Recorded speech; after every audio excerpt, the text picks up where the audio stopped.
needs to know he has a responsibility in this, and he needs to go out and try to unify the country. Stop fighting with Broadway. Stop fighting with the New York Times. Fight the division in the country. Fight the white supremacists. Stand up and be a unifier, for God's sake. Anna, that's what he's done, and this is what those who don't like Trump choose to ignore. He started out his presidency, pretty much the first words out of his mouth were, I want to be a president for all races and religions.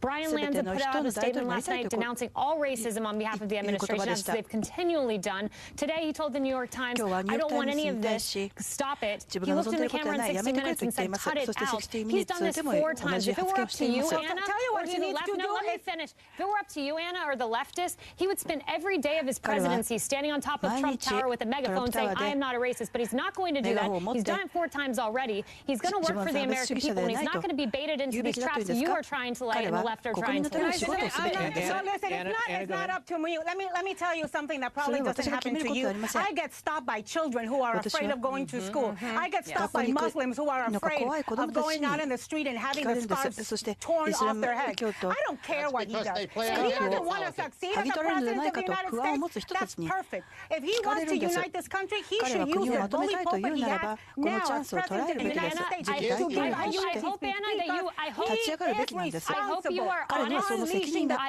He is responsible for legitimizing and empowering the racists that are out there. It is not a coincidence they are celebrating victory. I hope you are responsible when you answer those children and you say to them, do not fear. Donald Trump has said the first thing out of his words in his presidency, I want to be a president for all races and religions. He's denounced racism. He wants to try to do me a favor and don't lecture me on how you say that listen to President Obama, who says let's give this guy a chance. Afraid of getting deported, when you're standing in front of a U.S. citizen kid who's afraid his parents are going to get deported, when you're standing in front of an 8-year-old girl who's afraid that her U.S. citizen Hispanic parents are going to be discriminated and deported, do not lecture me on responsibility. I hope you tell them to listen to President Obama. President Obama.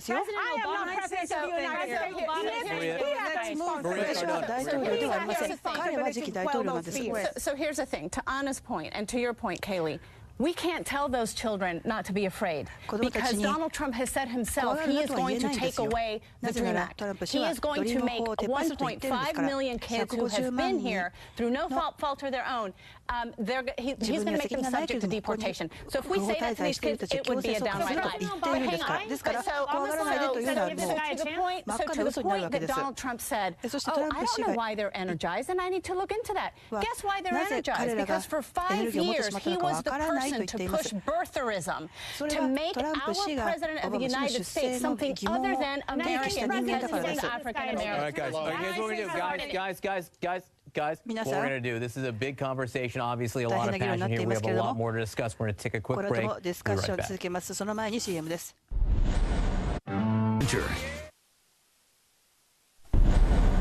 Right, so things got a little heated before the break. They've cooled off now. Back now with our panel. Errol Louis, I want to start with you because the discussion was about this neo-Nazi white supremacist meeting over the weekend, which the Trump team, didn't directly denounce until today when Donald Trump asked about it. The New York Times disavowed it and also said if these groups are being energized, he wants to find out why. Jeffrey Lord was saying this is identity politics, the fact that the left is calling on Trump to denounce it. Anna Navarro said this speaks to the fact that there are people who feel threatened by the incoming Trump presidency. My question to you, the fact that it did take Donald Trump these days to comment on it directly, does the passion that we saw here before, is the risk by not addressing it more directly that you will raise all these questions that have been raised by people who are concerned? Well, I think it's a very positive thing that he said. If they're being energized by something I've said or done, I want to find out why. Now, it's a little frustrating to hear that because I don't know how many editorials and other statements were made on the debate stage and everywhere else saying, you are waking up a disgusting, vicious group of people who have no place in American politics. We want them to stay under the rock that they're currently under. They themselves have said, we like what we're hearing from Trump. And he made a series of, I think, deals with the devil, directly or indirectly, he and his team, to sort of give a wink and a nod to some of these people. And now it's much worse than perhaps he ever realized. And I don't just mean that disgusting video of those scum in Washington, but, the marching in the streets, the people who are in a state of panic, who are not interested in giving him a chance, who don't think that this can be normalized, who think that something gravely broken in our democracy has to be addressed every single day, and that's why they're marching in the street. Jeffrey Lord, if you're still with us, I want to bring you in. You know, what you said about this group very quickly was much more impassioned than the Trump transition team did initially, or Donald Trump did initially. And just by saying it, doesn't it put the matter to bed? I mean, he has done this over and over and over and over again. Well, I don't know, Jeffrey, because with David Duke, what he did is he obfuscated on it and didn't answer the question until later. And this was sort of like that, where he let it slide until a few days and then answered it directly. John, he called David Duke a racist and said he didn't want any part of him in 2000, years ago. I mean, when is the last time that President Obama denounced one of these groups in the last 24 hours, or anybody else? I'm not picking on President Obama.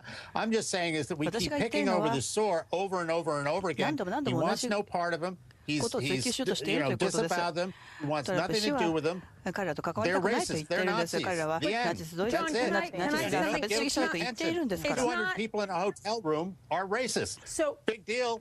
Stay away from them.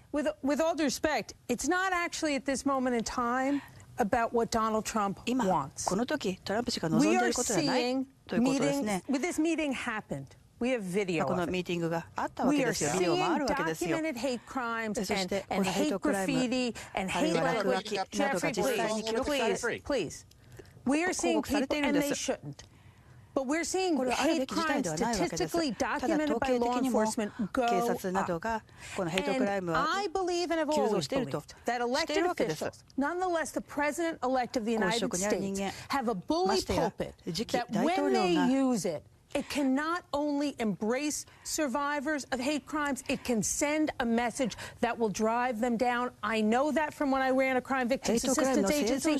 I know that from the work I've done. And let me tell you, people are fearful and hurting, and a message bigger and louder to Donald Trump. He does, where he would say, I denounce all hate crimes and support the victims, and this is not going to happen in my America. I've seen mayors do it in New York. I've seen governors do it. It can literally change people's behavior and save lives. We have a real problem right now. It's not about identity politics. It's about hate and violence and harassment. And I really urge the President-elect to not make it about himself, but about helping Americans who are being targeted. People I know who've gotten that kind of hate in the mail where they live with their children. The President of the United States, President Obama, was abroad just the other day and was asked to denounce the people, the protesters that were in the streets causing violence in Portland and elsewhere, and he declined to do it and said he didn't want to silence them. Now,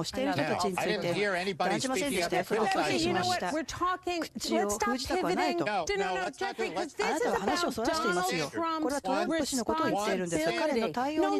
He is the president-elect. Jeffrey, this group that met over the weekend in Washington, D.C. questioned whether Jews were people. They're racist. They're nuts. I understand. I understand, but you're drawing an equivalence to them and the protesters on the streets, and whatever they broke and whatever violence they did is abhorrent, but it's not questioning whether Jews are people. And so there really is no equivalence there. It is the DNA of violence. Jeffrey, if you love to compare things with President Obama, so let's compare something with President Obama. In 2008, if you recall the Reverend Jeremiah Wright controversy, a good friend of President Obama's, he said some horrible things. And what did President Obama do? He didn't pretend that Jeremiah Wright didn't say them. He didn't take a week, a month to avoid them. Let me finish. Quickly. He gave a speech that showed the kind of leader with the kind of backbone that you need to lead the President of the United States, as President of the United States, that will actually bring people together. Donald Trump has an opportunity here. He needs to step up to the plate to do exactly that. What we're going to do is we're going to take a quick break. Up ahead, we're going to talk about this. We're going to talk about what Americans, many of whom supported Donald Trump in many of these key states, what they are making of this discussion. We're going to speak to J.D. Vance, author of Hillbilly Elegy, his memoir about growing up in a poor Ohio town.